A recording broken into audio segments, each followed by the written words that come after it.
Sukma police को बड़ी सफलता मिली है। आईडी ब्लास्ट कर गाड़ी उड़ाने के मामले में तीमापुरम और टेकुलगुटेम के जंगल से 6 नक्सली गिरफ्तार किए गए हैं। जगरगुंडा थाना क्षेत्र से गिरफ्तारी हुई है। आईडी ब्लास्ट की घटना में 2 जवान शहीद हुए थे। तो यह अहम खबर आपको बता रहे हैं सुकमा से।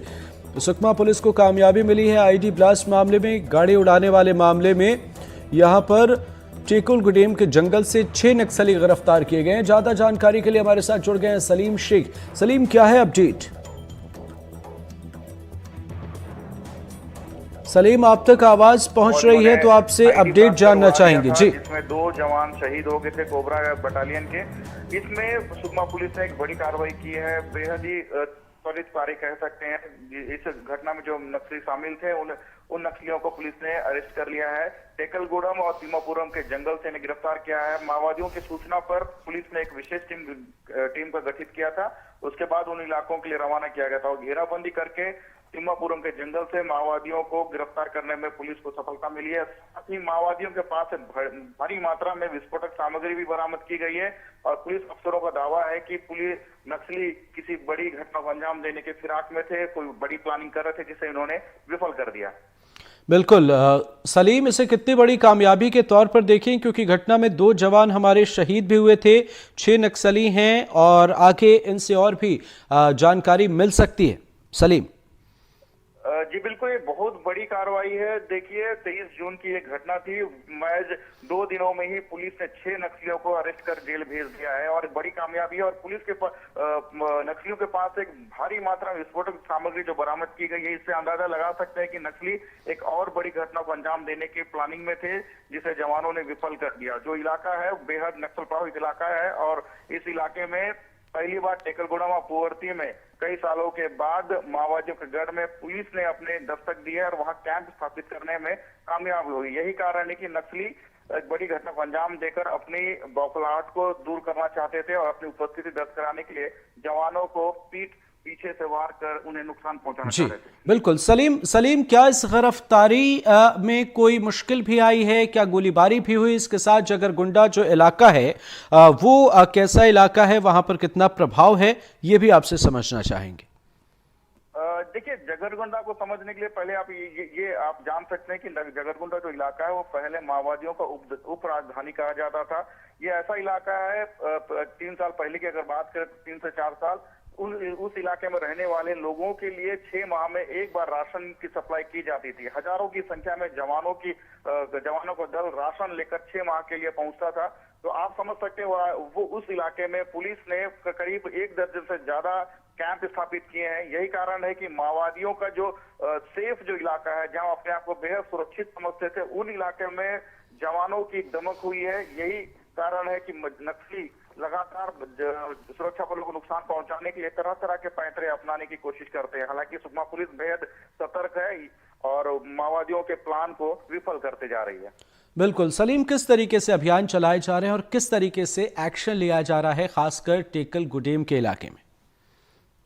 ये टेकलगुडम के इलाके में जब पहली बार इस साल के जनवरी महीने में जब कैंप स्थापित करने के लिए फोर्स पहुंची थी, तो उस दौरान माओवादियों ने एक एम्बुश लगाया था और उस एम्बुश में 3 नक्सली माफ कीजिएगा 3 जवान शहीद हो गए थे। जिसके बाद फिर 1 महीने के बाद जवानों ने एक बार फिर उस इलाके में दस्तक दी और कैंप स्थापित करने में सफल हुए थे। ये वही टेकलगुडा है जो 2021 में जहां 22 जवान शहीद हो गए थे, जिसके बाद से लगातार उस इलाके में पहुंचकर जवान माओवादियों को भगाने में, खदेड़ने में कामयाब हो रहे थे। बेहद नक्सल प्रभावित इलाका है, बुनियादी सुविधाएं नहीं होने के कारण भी उन इलाकों में माओवादियों की पकड़ हुआ करती थी। आज वो इलाके को जरूर एक बड़ी घटना घटी है, जिसमें एक दुखद घटना हुई, 2 जवान शहीद जरूर हुए, लेकिन उस इलाके को महफूज करने में जवान कहीं ना कहीं सफल हुए और आने वाले दिनों में और भी ऑपरेशन चलाए जाएंगे। पुअर्ती जैसे इलाके को जो माओवादी नेता हिड़मा का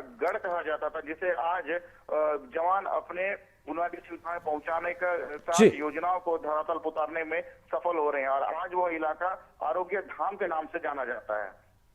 बिल्कुल सलीम, आपसे ये भी समझना चाहेंगे, जिन 6 नक्सलियों की गिरफ्तारी हुई है, क्या ये शामिल थे आईडी ब्लास्ट मामले में? जी बिल्कुल, ये जो 6 नक्सली जो गिरफ्तार हुए हैं उनके पास एक भारी मात्रा में विस्फोटक सामग्री बरामद की गई है। माना जा रहा है कि ये जो नक्सली है अपने साथियों के साथ और भी इसमें नक्सली शामिल होने की खबर है। हालांकि बाकी नक्सली जो है मौके से भागने में कामयाब हो गए हैं। ये जो नक्सली हैं, जो 6 नक्सली है, वे उस घटना में शामिल थे और पुलिस 6 नक्सलियों को अलग अलग से पूछताछ कर रही है कि और कितने जगह आईडी लगाया गया है। उन आईडी को वे डिफ्यूज करेंगे, सतर्क तरीके से उनसे पूछताछ भी की जाएगी और लगातार इस पूरे अभियान में जो नक्सली शामिल थे उन्हें गिरफ्तार करने के लिए भी पुलिस लगातार सर्चिंग कर रही है। बिल्कुल सलीम, जो कैंप बनाए गए हैं नक्सल प्रभावित इलाकों में, वो कितने प्रभावी साबित हो रहे हैं? देखिए, जो पूर्ति का जो इलाका है, जो बेहद नक्सल प्रभावित कहा जाता था, मिकड़मा का गढ़ बताया जाता है, जिस पर 1.5 करोड़ के ज्यादा राशि इनाम के तौर पर रखी गई है, उन इलाकों में पहुंचने के लिए जवानों को बड़ा ऑपरेशन लॉन्च करना पड़ता था, लेकिन उसके बावजूद उस इलाके में पहुंचने में पुलिस नाकाम होती थी।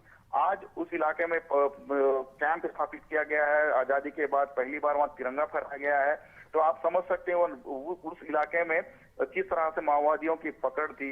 अब इससे अचंभित होंगे, चौंकने वाली बात यह भी है कि उन इलाकों में राशन कार्ड नहीं है, आधार कार्ड नहीं है। ऐसे ग्रामीण वहां निवासरत है। आजादी की बात से कभी उन्होंने शहरी इलाकों को भी नहीं देखा है। तो आप समझ सकते हैं जो इलाका है, आज प्रशासन वहां पहुंचकर कैंप स्थापित कर प्रदेश में सरकार बदलने के बाद भाजपा ने उन सीआरपीएफ कैंप को विकास का कैंप का नाम दिया गया है। उसी कैंप से नक्सलियों के खिलाफ ही ऑपरेशन लॉन्च नहीं किए जा रहे हैं, बल्कि माओवादियों के खदेड़ने के साथ साथ उन ग्रामीणों के लिए बुनियादी सुविधाएं भी पहुंचाने का काम उन कैंपों से किया जा रहा है, जिसके कारण आज बिल्कुल उसका असर भी नजर आ रहा है। सलीम आपसे जरा ये भी समझना चाहेंगे कि 6 नक्सलियों की गिरफ्तारी हुई है, क्या किसी चीज की बरामदगी यहाँ से बम या गोला बारूद और क्या कोई स्टेटमेंट भी प्रशासनिक तौर पर सामने आए हैं? जी बिल्कुल, भारी मात्रा में जो विस्फोटक सामग्री है, सबसे खास बात इसमें ये है जिसमें 200 मीटर वायर, जो कॉर्डेक्स वायर होता है, वो बरामद किया गया है। जिलेटिन राड बरामद किया गया है और टिफिन बम बरामद किए गए। कई तरह के अलग अलग जो उपकरण हैं जिससे माओवादी सुरक्षा बलों को नुकसान पहुंचाने के लिए इस्तेमाल करते हैं, ऐसे भारी मात्रा में उसको बरामद किया गया है।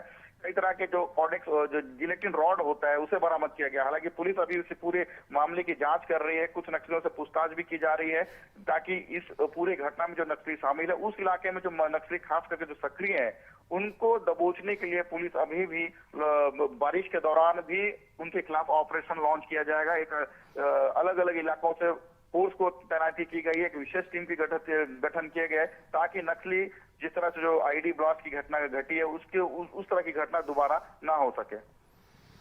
बिल्कुल सलीम, नजर बनाए रखें, आगे भी आपसे अपडेट लेंगे। फिलहाल बहुत बहुत शुक्रिया इन तमाम जानकारियों के लिए।